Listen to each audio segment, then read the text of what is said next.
gaslit streets of Victorian London, where ancient conspiracies weave through the highest circles of society, some invitations arrive with more than mere social obligations attached. Tonight we follow Nathaniel, Victoria, and their companions as they divide their forces against a threat that has shown its true scope at last. For in this city of fog and shadow, the most dangerous enemies often hide behind the most respectable facades. This is Victorian Cthulhu. Episode 7. The Case of the Somnus Codex, Part 1. The winter had bitten deep into the city. For weeks, London had lain under a heavy layer of snow and soot, its streets hardened by snow that refused to melt and fog that crept under doors like a living thing. The omnibuses struggled to move, their wheels protesting the frozen ruts of the road, and the bells of the milkmen rang with a sharper tone in the brittle air. Argyle Square, a quiet patch tucked between the rumble of Euston Road and the polite facades of Bloomsbury, was unusually still for the hour. A few children threw balls of old snow by the far gate, their laughter muffled in woolen scarves. A muffin man stood resiliently near the entrance, the brazier in his cart glowing red beneath a battered tin hood. Nathaniel Milbane approached the man without a word, nodded once, and exchanged a coin for 2 toasted muffins. They steamed in the cold air as he returned to his companion. Victoria Pemberton accepted the offering with a polite smile and a nod of thanks. She examined it curiously, then took a bite. "It's different," she said, chewing thoughtfully. "We make them sweeter in New York, but the warmth is welcome at least." Nathaniel gave a low grunt of agreement. "They are best hot, otherwise you'd be safer gnawing a cobblestone." They walked in step beneath the leafless trees, their boots scraping softly over the grit-strewn path. Lamplighters moved along the perimeter, trimming wicks and preparing for an early dusk. Overhead, the sky hung low and pewter-grey, like a pot left too long on the boil. "I pass this square almost daily," Victoria said after a time, "but I've never simply walked it, not without an appointment, or an errand, or some horror waiting at the end." Nathaniel cast her a sidelong smile. "That's London, Miss Pemberton, a city of extremes and contradictions." She smiled faintly. "It's just good to see it as something other than a setting for trouble. In some ways it's quieter than I imagined for central London. That's why I like it. It has its own type of busy peace. Well, usually." She gave a small, sardonic look. "It is certainly a place of contrasts." They walked on a few more paces. The square's railings were laced with frost, and the wind carried the acrid tang of chimney smoke. "I've been here nearly 3 months," she said eventually, her voice softer, "and I still don't feel I've got the measure of the place. One moment I'm in a drawing room, and the next I'm in a sewer. I knew things would be different here, but not like this." Nathaniel made a vague noise of assent. "I thought I'd write about political scandal, or trade," Victoria continued. "Instead, it's all been mystery and unnatural affairs, strange artifacts, and a hospital performing, well, whatever that was." Nathaniel gave a grunt that might have been a laugh, or just indigestion. "I wonder if Uncle Henry would have sent me here if he had truly known what was in store. He was rather focused on you at the time," she went on. "He said you'd lost your footing, that you weren't the man you'd once been." "That does sound like Henry," Nathaniel said, with no special inflection. "He always did like to manage the affairs of those around him." Victoria looked down at the muffin in her gloved hand, then up at him again. "Were you close, the two of you?" "Very much so, for a time." He paused. "He was the best man I knew, still might be." "What changed?" Nathaniel said nothing. They reached the northern end of the square and turned, the tea rooms now visible at the far corner, their windows glowing warmly through the gathering grey. "There were 3 of us," he said at last. "Me, Henry, and James Weaver. We came up through the ranks together, trusted each other, took the cases no one else wanted. We thought we were something special." "You were police?" "Bow Street men, yes. The last generation before they made it all official and respectable." He gave a faint shrug. "There was a case. Summer 1886. 2 bodies pulled from the Thames. Nothing unusual in that, but the report suggested there might be more down there. We were sent to investigate. He stopped walking, just for a moment. I remember the day. It was hot. The kind of hot that presses down hard on your head. We explored the scene. There was nothing. No clues. Someone had to go into the river to do a search. I said I couldn't swim. Henry claimed he was still recovering from a fever. So James went in. Victoria didn't speak. We watched him from the bank, joked about how he always drew the short straw. He cursed us the whole time. Then he dove under, and didn't come up. He resumed walking. We thought he was playing a trick, trying to make us panic. He'd done it before, but minutes passed, then hours. We searched, of course. Everyone did, but nobody was ever found. He was just swallowed. He rubbed the bridge of his nose with a gloved hand. Henry changed after that. We both did. He kept working for a while, but it was like watching a man carry a dead lantern. No light left in him. Eventually he left for New York. I couldn't continue to work. Wrote a few letters, but I think we caused each other pain. Victoria nodded slowly. My father said Henry seemed brittle, like there was something in him held together by effort. There was a moment of silence. Do you think, Uncle Nate, with what we know now, that something happened to your friend that was... She paused, trying to find the words. Nathaniel finished for her. Strange, monstrous. A monster did take James, a monster I have to look at every day. Winding, dark and cruel. I have come to hate that river. He looked at her and changed his tone. So, was this trip your idea, or Henry's? She hesitated. When I told Henry that I wished to travel, Henry suggested I come here first. It was our worry for Henry that finally made up my mind. We thought if I was going to be an investigator, I could start with my own family. Nathaniel gave a low, amused snort. I am your primary investigation, am I? You were, she said simply, so today I have made some progress. They reached the gates of the square. Ahead, through the windows of the tea rooms, the figures of Will, Isabel, and Professor Blackwood were visible at a table near the hearth. A pot of tea steamed gently between them. Nathaniel held the gate open for her. Well, he said, let's see what fresh madness we will encounter today. The tea room's warmth enveloped them as they entered, the familiar scents of India tea and toasted bread, a welcome contrast to the bitter air outside. Will Chester rose from his chair with his customary easy smile, while Isabel Strathmore offered a graceful nod. Professor Blackwood, looking somewhat more animated than usual, gestured to the empty chairs. Perfect timing, Will said, helping Victoria with her coat. We were just discussing the curious matter of invitations that both the Professor and Miss Strathmore have received. Invitations. Nathaniel settled into his chair, accepting the cup of tea Isabel poured for him.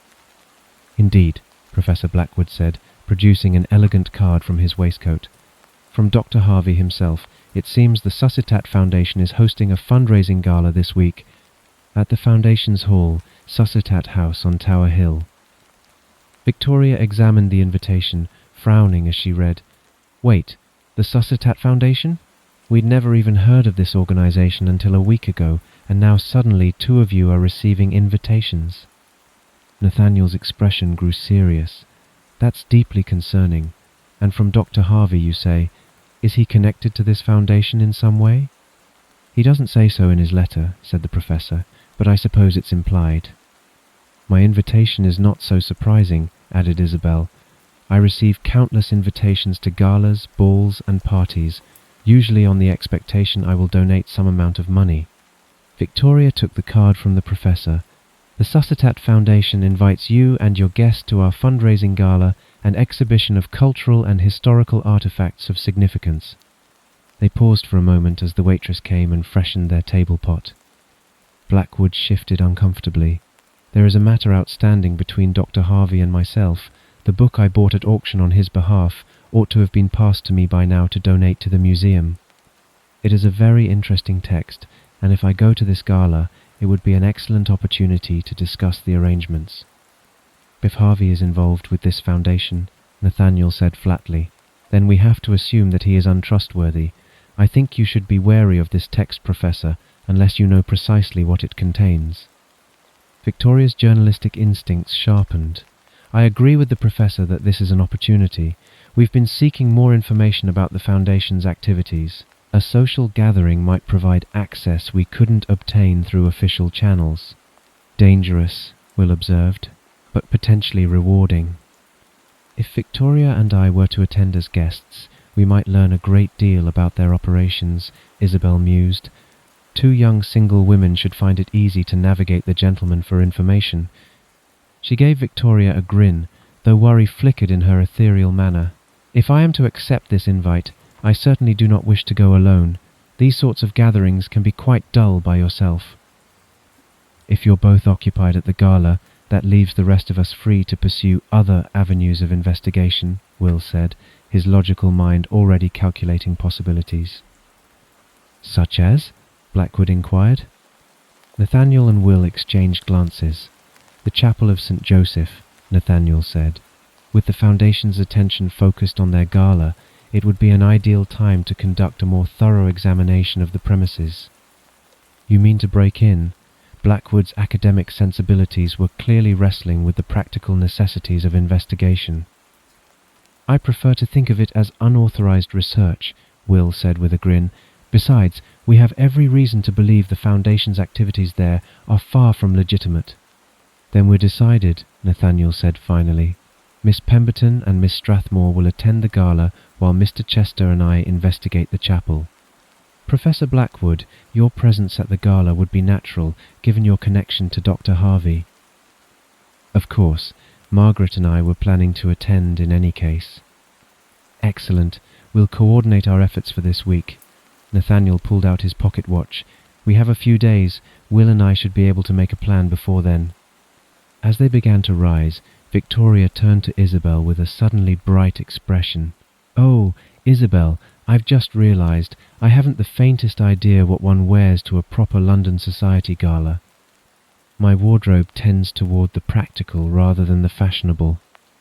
Isabelle's eyes lit up with genuine pleasure. Oh, well, we must remedy that immediately. There are some lovely shops on Regent Street. We could go tomorrow, and we'll need gloves. Perhaps a wrap. She glanced at Will, who had arrived in his engineering overalls rather than a suit, to the obvious displeasure of the serving staff. Would you like to join us, Mr. Chester? A shopping expedition? Will asked, with mock horror. I think I'd rather face down a formless spawn than navigate the ladies' fashion district. Victoria laughed. We wouldn't dream of inflicting such torment upon you, Mr. Chester. Besides, Isabelle added with a mischievous smile, you'd be no help whatsoever with the selection of appropriate jewellery.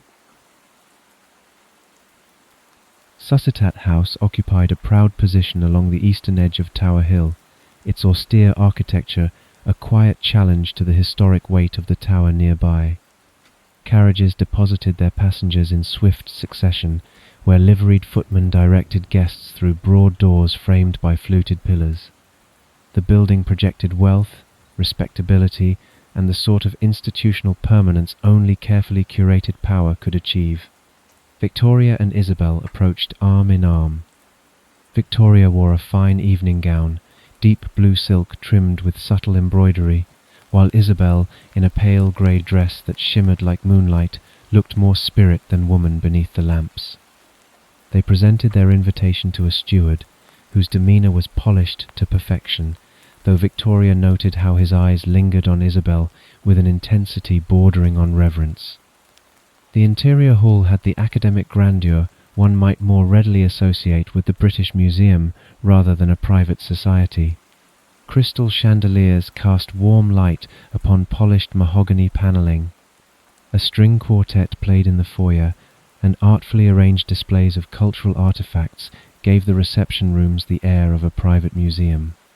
The guests, impeccably dressed and flawlessly mannered, moved with the comfortable assurance of those born to privilege. Impressive, Victoria murmured, accepting a glass of champagne from a passing footman, though I can't shake the feeling that we're being observed as much as welcomed. You'll find it's quite standard, Isabelle replied quietly. Everyone here is watching everyone else, but some faces I do recognize. Victoria followed her gaze. Among the guests she saw Professor Blackwood and his wife Margaret, the two standing before a glass case that housed a carved stone tablet. They looked perfectly at ease amidst the scholarly trappings. Less welcome was the sight of Ambrose Fenwick, poised with theatrical nonchalance near a marble plinth. He looked directly at them only once, but the glance lingered just long enough to sour Victoria's stomach. "There," Isabelle said under her breath, indicating a woman in elegant black across the room.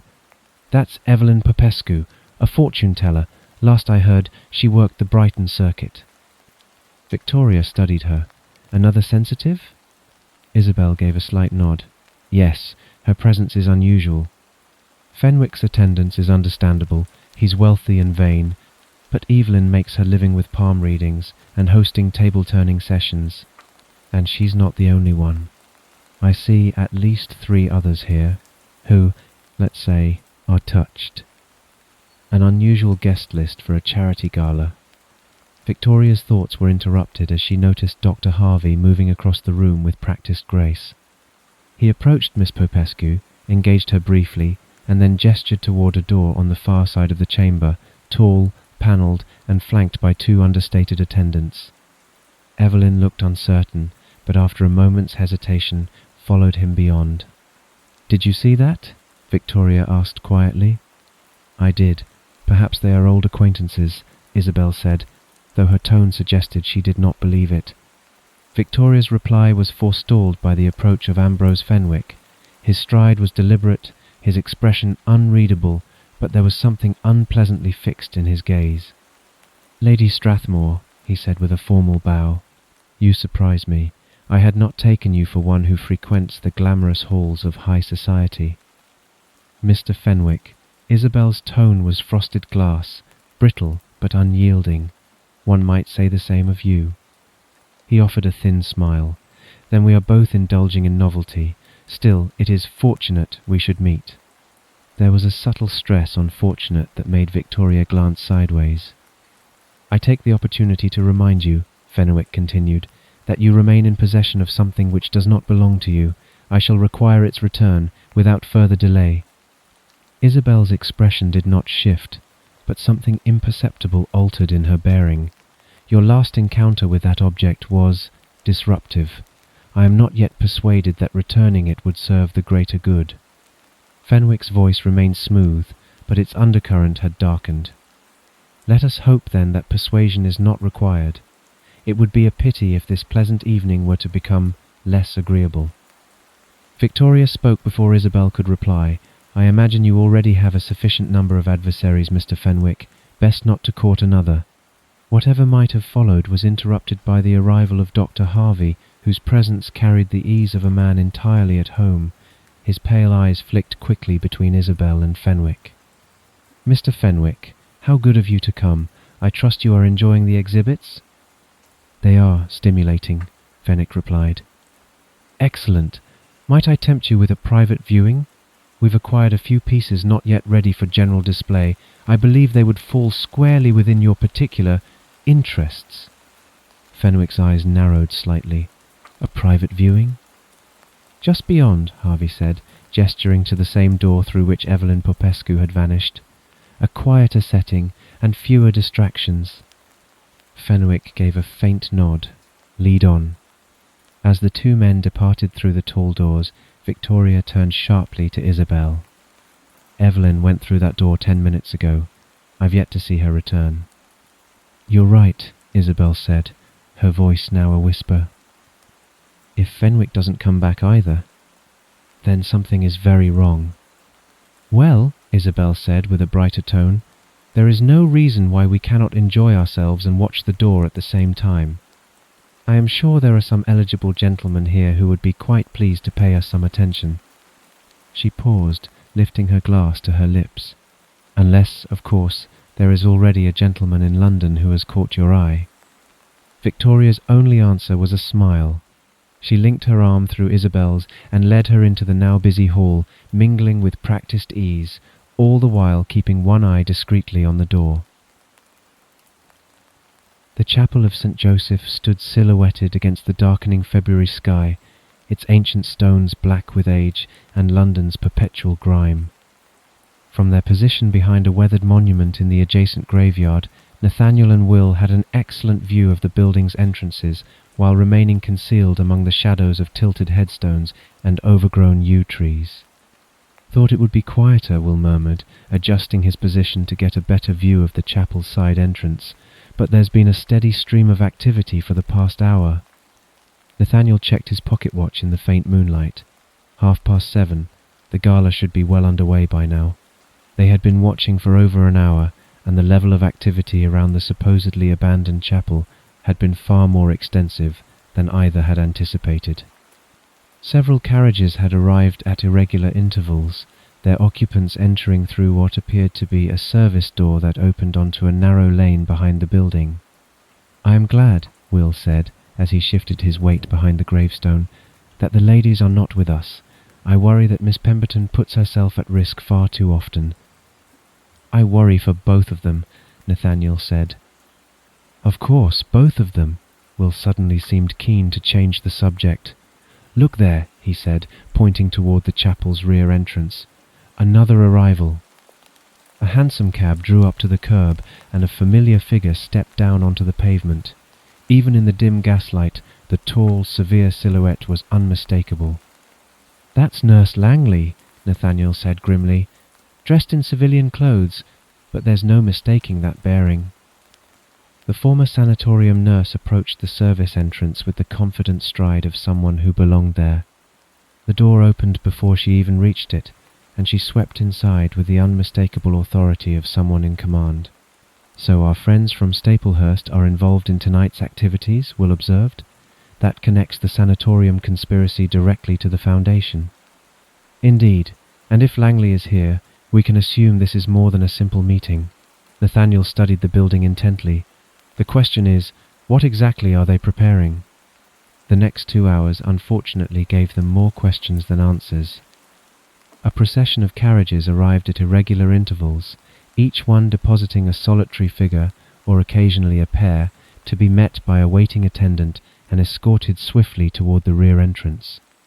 "Captives," Will murmured, watching as one figure was helped from a cab, their hands bound and eyes covered in dark cloth. "Blindfolded, restrained, but moved with care. They don't want them panicking." Nathaniel narrowed his eyes. "That one there, look at the coat, silk collar, polished boots, educated or at least wealthy." The next arrival was a man in a black suit, hands bound and eyes covered like the others. Will squinted in the low light. "That man, I can't see his face clearly in the shadow, but don't you think he looks rather like Ambrose Fenwick?" Nathaniel tried to move forwards. "I can't be sure. We need to get closer." Each captive was quickly moved inside, and the carriage departed. For several minutes, the chapel returned to its previous state of deceptive quiet. They began to move carefully through the graveyard, using the monuments and vegetation for cover.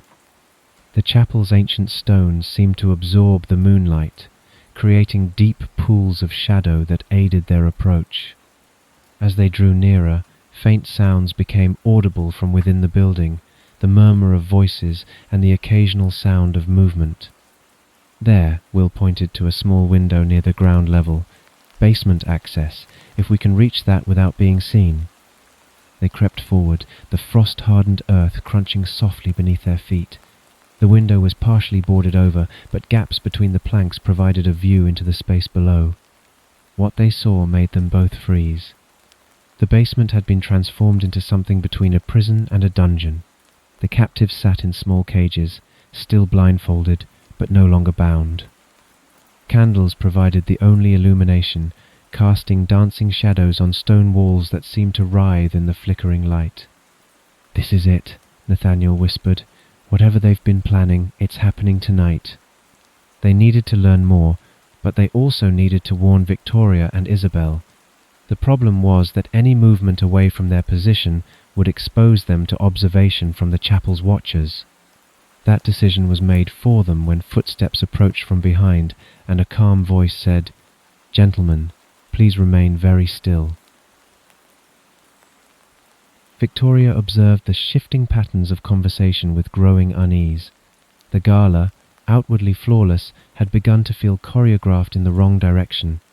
A procession of guests had been escorted away for private viewings over the past hour, yet none had returned. Evelyn Popescu had vanished early. Ambrose Fenwick soon after. Neither had reappeared. When she spotted Professor Blackwood in conversation with Dr. Harvey near a display of Babylonian tablets, she made her way over. She had no clear plan, but Harvey's attention was divided, and Blackwood's persistence might provide an opportunity. "I do appreciate it must be a fascinating study," Blackwood was saying, with academic civility stretched nearly to breaking, "but I've already missed 2 deadlines to deliver the manuscript to the British Museum." "Quite understandable," Harvey replied smoothly. "It is simply such a remarkable piece. There are still 1 or 2 references I'm hoping to cross-verify, before I return it, of course." Blackwood gave a thin smile. "Naturally. Still, I would welcome the chance to consult it myself." If the comment was meant as pressure, Harvey did not rise to it. His tone remained airy, polite. Victoria took a step closer. "It sounds rather captivating. May I ask what the book contains?" Harvey turned to her. For the briefest instant, his expression faltered, not quite irritation, but something that passed too quickly to name. Then his smile reasserted itself. "Oh, I rather think it would disappoint you, Miss Pemberton. A dusty relic, full of dead languages and forgotten superstitions. Not the sort of thing to interest someone so very engaged with what's going on in the here and now." Victoria returned his gaze evenly. "Still, I should like to see it. I understand some guests are being permitted private viewings?" "There is a rather long queue," Harvey said with a gracious nod, "but if you remain later, I might be able to arrange something." His tone made it clear the matter was closed. Before either Blackwood or Harvey could speak again, Victoria turned to Isabelle, who had just joined the group. "If you'll excuse me," she said, her voice light, "I believe I shall go powder my nose." Isabelle gave the smallest of nods, her glance sharp with understanding. She turned back to Harvey with an easy smile and began asking questions about the Foundation's educational program. Victoria made her way through the indicated doorway, passing several uniformed staff members who nodded politely but made no move to redirect her path. The corridor beyond was lined with paintings and smaller displays, but the lighting grew dimmer as she moved away from the main reception areas.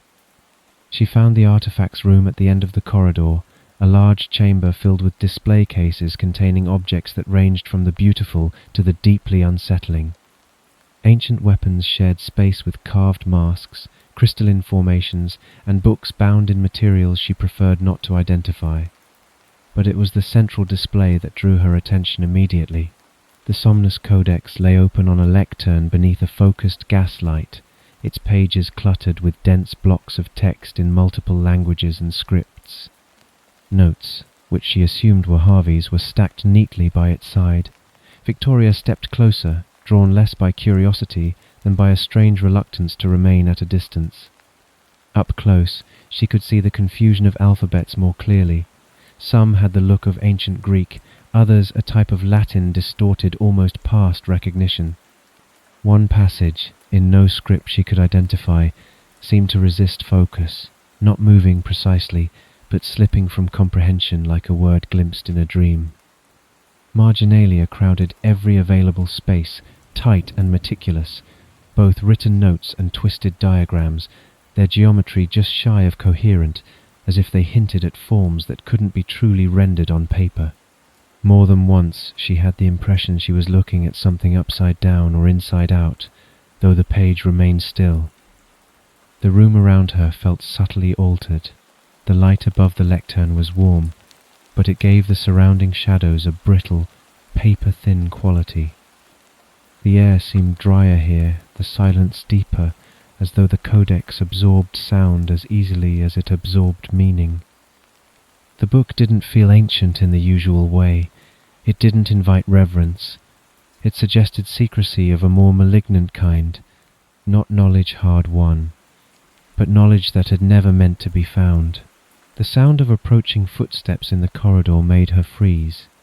Quickly, Victoria gathered several pages of Harvey's notes, folding them and tucking them into her reticule. She pressed herself behind a large display case just as Harvey's voice carried clearly through the doorway. "The timing is crucial," Harvey was saying to someone. 13 subjects with the proper spiritual resonance. We almost have our number. Miss Strathmore will complete the requirement." "And if she proves reluctant?" another voice asked. "She won't be given an option. We have seen what happens when the ritual does not meet the full requirements. This time we leave nothing to chance." Victoria held her breath as Harvey moved toward the Codex display and removed the old book. There was an intense moment as she waited, until finally he left the room. As soon as the footsteps retreated, Victoria crept from her hiding place and made her way quickly back through the corridor. She reached the reception just as Harvey's aide was beginning to scan the room with obvious purpose, clearly looking for Isabelle. Victoria approached Isabelle with apparent casualness, but her urgent whisper carried immediate alarm. "We have to leave. Now. We are in danger. I'll explain as we go." Isabelle didn't question the urgency. Within minutes, they had made their excuses to Professor Blackwood and were collecting their coats with every appearance of ordinary guests taking their leave. Only once their carriage was moving through London's darkened streets did Victoria explain what she had overheard and the stolen notes she now carried. "Nathaniel and Will," she said as the implication settled. "If the Foundation is planning something important there, they could be in danger." "All we can do is trust they are safe," Isabelle finished grimly. The carriage rolled through the night, its steady motion doing little to outpace the sense that something had already begun. The voice behind them was calm, professionally neutral, and utterly without mercy. "Turn around slowly, if you please, hands where I can see them." Nathaniel didn't move at first. There was something familiar in the clipped authority of the voice, a note of suppressed contempt that triggered a prickling unease. He turned slowly, hands half raised. Recognition landed. "Well," he said, voice flat, "Nurse Langley, we do meet in the strangest places." She stepped into the moonlight, flanked by 2 men in dark overcoats. Her posture was unchanged, ramrod straight, precise, but she wore no medical uniform now. Her coat was charcoal grey and unadorned, and her eyes were as cold as the air between them. "It's Lillian Langley," she said sourly. "The nurse charade is over." Nathaniel gave no answer. He simply stared. "And Mr. Chester," she continued, glancing at Will, "you seem to have recovered remarkably well." Will didn't respond. He was already moving. The wrench came free in a flash, and he slammed it into the nearest guard's jaw. The man dropped instantly, his weapon clattering to the gravel. Will didn't pause. He turned and drove the wrench into the second man's side with brutal force, forcing a shout of pain from his lungs. "Run," he barked. But there were others waiting. From the rows of leaning headstones, 2 more men stepped out, swift and silent. One seized Will's coat from behind. Will twisted and drove his elbow back into the man's ribs, trying to break free, but a second guard caught him low at the knees, and he toppled into the dirt with a grunt. He struck out again, but a boot pinned his wrist. The wrench fell from his hand, landing with a dull thud in the frost-hardened grass. A 5th man appeared, firearm drawn. Nathaniel had started to move, but halted when the pistol was levelled directly at his chest. Langley stepped closer, inspecting Will as he was dragged upright. His lip was split again, blood dark in the moonlight, hair stuck to his forehead. She shook her head in mock disapproval. "You do seem to enjoy getting yourself injured, Mr. Chester. Is it stubbornness, or simply poor judgment?" Will spat blood onto the grass. "You'll find out eventually." Langley smiled faintly. "Perhaps." A figure emerged from the shadows, and Nathaniel knew him immediately. It was the same man who had tried to usher them from the graveyard days earlier. "Put these 2 with the others," Langley said to the man sharply. Make sure that one, she said, nodding at Will, is secure. He gave Nathaniel a curt bow. We were never introduced properly, Mr. Milbane. I am Mr. Clement Adams. If you would kindly step this way. Nathaniel made no reply. He stared back with a scowl of stone. Adams marched them around the chapel to the side entrance. The air grew heavier as they passed into the building's shadow, and the creak of the door echoed unnaturally as they stepped through. They were led through a side door into the vestry, where the air held the stale chill of a space long unused. The plaster walls were clean, but yellowed with age, and the scent of old polish lingered beneath the dust. A wooden coat stand leaned in the corner, its hooks empty save for a forgotten cassock. The windows had been covered from inside, muting the lamplight to a dull haze. It felt like a place left waiting, still orderly, but quietly abandoned. Nathaniel frowned. "Do you feel that?" he murmured. Will, still catching his breath, said nothing. It wasn't a sound exactly, more like a low vibration at the base of his skull, a kind of pressure, internal but growing. "That way, please." Adams pointed with his pistol to a stairwell, his tone carrying the faintest hope they might disobey. At the bottom of the steps was the basement they had seen from the window above. Along the walls stood a row of narrow iron cages, each large enough for a single person, each already occupied. Candles burned low in wall sconces, casting long shadows that twitched with the movement of the flames. The blindfolded captives they had seen arriving earlier now sat in silence, some upright, some collapsed in corners. "You've brought it here," Nathaniel said softly. Langley appeared at his side. Dr. Reed was playing at science. What we possess is something older, wiser, and infinitely more powerful. "The resonance," Nathaniel said quietly. "It's real." "Ah, yes," she replied.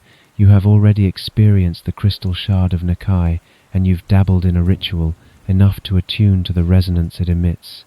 You and I share a gift." One of the guards shoved Will into a vacant cage. The door closed with a metallic thud and was locked with a large iron key. He gripped the bars once, then sat back slowly, watching as Nathaniel was placed in another. Langley moved between the cages, examining each occupant as if inspecting a display. "You should feel privileged," she said. "You'll witness the awakening of something long buried beneath the earth. It has waited, patient and unseen, beneath the Thames. Now it is waking." Nathaniel leaned forward. "When?" Langley paused, her smile just visible in the candlelight. "Soon, very soon, but not quite yet." Just then, a man entered through the stairwell, breath visible in the cold air. He nodded quickly at Langley and spoke in a low voice, though Nathaniel heard every word. "Ma'am, we've had a problem. Lady Strathmore left the gala before the team could act. We believe she's returned to Hampstead." Langley absorbed this without visible reaction. Then she turned to Adams. "Go to Hampstead, bring Lady Strathmore, use any persuasion necessary." Adams gave a shallow bow and turned at once, vanishing back up the stairs. Langley walked to a high-backed chair at the far side of the room and sat with careful precision, her hands folded neatly in her lap. Nathaniel pressed his fingers against his temples, trying to block the relentless hum radiating from the object below. It was getting louder. He could feel it now in his ribs, like a second heartbeat. The cages creaked occasionally as their occupants shifted. No one spoke. Isabelle's Hampstead home had never felt more like a sanctuary than it did when their carriage finally pulled up to its familiar gates. The house stood serene in the moonlight, its windows glowing warmly with gaslight, giving every appearance of the sort of domestic tranquility that Victoria had come to associate with Isabelle's presence. They had spent the carriage ride processing what they had learned at the gala, and the implications had grown more alarming with each mile. 12 captives, a ritual requiring spiritual sensitivity, and the clear indication that Isabelle was the final piece in whatever the Foundation was planning. "We should send word to the police," Victoria said, as they approached the front door. "Surely such a large-scale operation."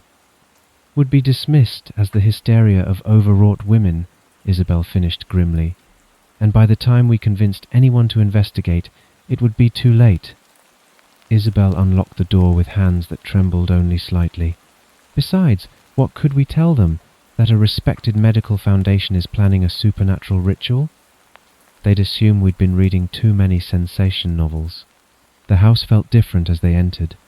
The familiar warmth was there, and the scent of dried herbs that always permeated Isabelle's home, but underneath lay something else. A tension as though the very air was holding its breath. "The servants?" Victoria asked, noting the unusual quiet. "I gave them the evening off," Isabelle replied. "Given the gala, it seemed prudent to have the house to ourselves." They settled in Isabelle's drawing room, where the fire had been banked but not extinguished. Victoria used the poker to revive the flames while Isabelle poured brandy from a crystal decanter that caught and scattered the firelight. "So," Victoria said, accepting her glass with hands that were steadier than she felt, "what exactly are we going to do if Nathaniel and Will are at the chapel?" "They may be walking into exactly the same trap we'd just escaped," Isabelle said. "But you have Harvey's notes. If we can understand what the ritual actually requires, we might be able to disrupt it."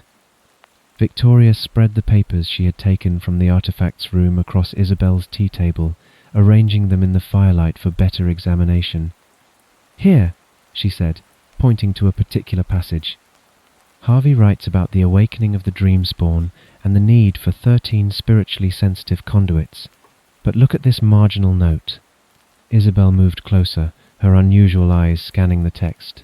"The ritual can proceed with fewer participants, but the risk of..." "What does this word say?" "Backlash," Victoria read. "The risk of backlash increases dramatically with each reduction below the optimal number." "You're saying that if they proceed with only 12, the ritual might fail?" Isabelle asked. "More than fail," Victoria said quietly. "Thaddeus Wren attempted the ritual by himself. The backlash cost him his life. If Nathaniel and Will are close, they could end up like Wren." They were interrupted by the sound of breaking glass from somewhere below stairs. Both women froze, listening intently. "The kitchen," Isabelle whispered. More sounds followed. Footsteps, muffled voices, and what sounded like furniture being moved. Someone had entered the house, and they were not attempting to conceal their presence. Victoria moved quickly to the gas fixtures, reducing the light in the drawing room to a barely perceptible glow. "Is there another way out of this room?" "The servants' stair, beside the bookcase," Isabelle said, already moving toward the inconspicuous entrance. But even as she reached for the hidden latch, footsteps sounded on the main staircase. Multiple people, moving with purpose, no longer concerned with stealth. "Lady Strathmore," a voice called from the hallway. The tone was polite, almost conversational. "I do hope you'll forgive the intrusion. We have some matters to discuss." "The bedroom," Isabelle breathed, indicating a door at the far end of the drawing room. They moved as quietly as possible, but the old house betrayed them with creaking floorboards. As they reached the bedroom door, Adam's voice carried clearly from the hallway. "I should mention that your friends Mr. Milbane and Mr. Chester are currently guests of the Foundation.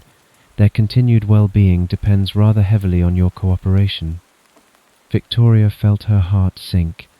If the voice was telling the truth, then any escape would condemn Nathaniel and Will to whatever fate the Foundation had planned. The bedroom offered little in the way of defensible positions, but Victoria remembered the small derringer she carried in her reticule. It would be of limited use against multiple attackers, but it was better than nothing. "My lady," Adams called again, "time is rather pressing. Our schedule cannot accommodate extended delays." Isabelle moved to the bedroom's tall windows, checking the latches. "We could reach the roof from here," she whispered, "but in these dresses, in this weather..." "Better than whatever they have planned," Victoria said grimly. But even as Isabelle worked at the window catch, the bedroom door opened behind them. Adams entered with the same calm authority he had displayed at the chapel, followed by 3 men whose bearing suggested experience with handling reluctant cooperation. He took in their positions with a professional glance and what appeared to be a cold pleasure. Ladies, I had hoped this could be managed with a minimum of dramatics. I know you, Victoria said. You were at the graveyard. You told us to leave. He nodded. Clement Adams, it appears we are both guilty of being where we are not wanted. Victoria drew the derringer, its small weight reassuring in her hand. I'm afraid we must decline the Foundation's hospitality, Mr. Adams. Miss Pemberton, I believe?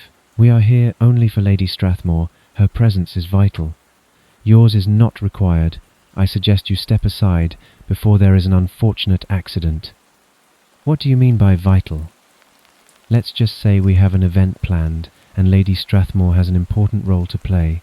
Your cooperation would ensure your friend's survival. Your refusal, he shrugged eloquently. Victoria kept the derringer trained on Adams, though she knew it would do little good against 4 men in the confined space.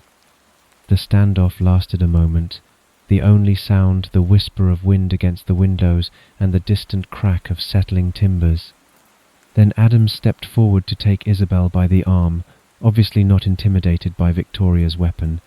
Victoria, reluctant to fire, instead stepped between them, placing herself between Isabelle and Adams. His patience at an end, Adams moved quickly and struck Victoria with the back of his hand across the head. Isabelle gasped as Victoria fell to the floor. Adams' grin was wicked as he noticed Victoria wince as she touched the now bleeding cheekbone. What he did not notice, however, was the temperature of the room dropping instantly by 20 degrees. The change was sudden and dramatic. Adam's breath beginning to mist in the suddenly frigid air, the gas fixtures flickered, and shadows began to move in ways that had nothing to do with the dancing flames. Isabelle, Victoria said urgently, is this you? But Isabelle looked as surprised as anyone. No, this is something else. The shadows coalesced near the fireplace, taking on substance and definition until a familiar figure stood before them. Eliza's ghost had manifested with a fury that made her previous appearances seem gentle by comparison. Adams took a step backward, his professional composure cracking for the first time. What in God's name? Eliza turned toward him, and the temperature dropped even further. The ghost moved with inhuman speed, her form becoming a whirlwind of spiritual energy that struck Adam's men with the force of a winter gale. The first man was lifted bodily and hurled against the bedroom wall with enough force to crack the plaster. The second found himself choking on air that had turned to ice in his lungs, his hands clawing uselessly at his throat. The third tried to flee, but Eliza's presence filled the doorway like a barrier of supernatural malice. He stumbled backward, his hair whitening and his face aging years in seconds, as the ghost's power drained the very life from his body.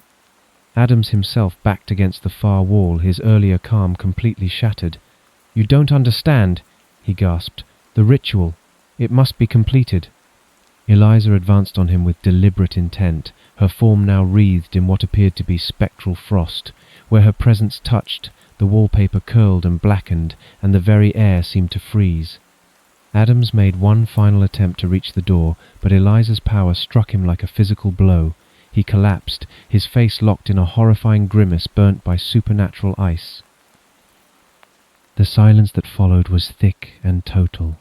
The 2 women stood surrounded by the aftermath of supernatural violence, the room bearing testament to forces beyond normal comprehension. "Eliza," Isabelle said softly, "thank you." The ghost turned toward them, her fierce expression softening slightly. Then she was gone, leaving only the lingering cold and the bodies of their would-be captors. Victoria stood. She touched her face where she was struck. It stung painfully, and realized her hands were shaking. She looked at Isabelle and saw tears in the young medium's eyes. Despite her own injury, she moved over to embrace Isabelle, the only reassurance she could think to give. Over Isabelle's shoulder, she looked through the window to the cold winter's night beyond. They were safe now, but whatever the Foundation was preparing, it had not ended here. And her friends were still out there, dangerously close to its centre. And so our heroes find themselves divided by circumstance and united by peril, as the Suscitat Foundation's true purpose finally reveals itself in the shadows of London's ancient stones. Some battles end in victory, but others merely set the stage for greater conflicts yet to come. Join us next time for the thrilling season finale and conclusion to this two-part tale. Until then, beware of invitations that arrive with more than social obligations attached, and remember that sometimes the most dangerous conspiracies hide behind the most respectable facades. Oh, and a like and subscribe would be appreciated.